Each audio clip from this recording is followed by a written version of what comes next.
और उससे बीच में मैंने बहुत सारी चीजें पढ़ना स्टार्ट किया। लेकिन दिक्कत ये थी कि मैंने पढ़ना तो स्टार्ट किया, यूथ पढ़ना तो स्टार्ट करते, देखना तो स्टार्ट करते, पर उस टाइम पे समझ में नहीं आता।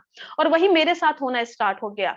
मैंने ESBI पढ़ा, बिजनेस स्कूल मैंने पढ़ी, रिच डैड पुअर डैड पढ़ी, लेकिन ये सब पढ़ने के बाद कुछ चीजें हैं जो मेरी जो माइंडसेट बनी हुई थी 19 साल तक, वो माइंडसेट को मैच नहीं कर रही थी। फॉर एग्जाम्पल, जब मैंने वो रिच डैड पुअर डैड पढ़ना स्टार्ट करा, वो बुक और बिजनेस स्कूल वगैरह सब पढ़ना स्टार्ट किया, तो वहां पे पता चला कि एसेट क्या होती है, लाइबिलिटीज क्या होती है।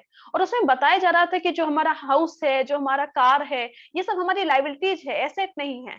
तो मुझे एकदम धक्का लगा कि यार 19 साल से तो यही सुने हैं कि मैंने घर बना लिया, ये मेरी संपत्ति है, मैंने ये कार खरीद लिया, ये मेरी संपत्ति है, फिर अचानक से ऐसा क्यों हो रहा है। और थैंक गॉड कि वो चीजें जो मुझे समझ में नहीं आ रही थी, वो समझाने के लिए मेरे पास एक मेंटर थी। और मैं मोहन सर को फोन लगाती थी, बोलते ये क्या चल रहा है, ये अलग दुनिया है। ये मैं बचपन से सुनी हूँ कि पढ़ लिख के इतना पैसा कमाना है कि मुझे घर बनाना है, एक संपत्ति बनानी है, एक कार खरीदनी है, एक संपत्ति बनानी है। और यहाँ पे एक आदमी बोल रहा है कि संपत्ति नहीं है, ये दायित्व है, ये एसेट नहीं है, लाइबिलिटीज है। और वो समझने के लिए, वो समझाने के लिए एक मेंटर मेरे पास था, और मोहन सर मुझे वो सारी चीजें बारीकी से समझाने लगे। और उस टाइम पे मुझे जो उस बुक का पन्ना समझ में नहीं आता था, मैं उसके पिक्चर क्लिक करती थी। और एक टाइम तक तो मेरे पास वो स्मार्टफोन नहीं थे। मुझे याद है कि मैं जब सेकंड सेमेस्टर में गई थी, यानी कि फर्स्ट सेमेस्टर में मेरे पास नहीं था, मतलब कॉलेज का इनिशियल पीरियड में मेरे पास छोटा सा फोन था।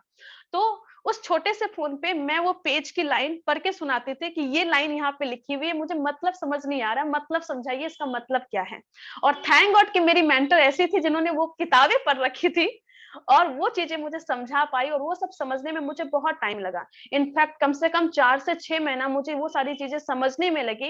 एंड समझने के बाद जो पहले की मधु थी एंड जो बाद की थी, उसमें कंप्लीट एक डिफरेंट पर्सन थी, जो कि इसमें फाइनेंशियल एजुकेशन आ गई थी।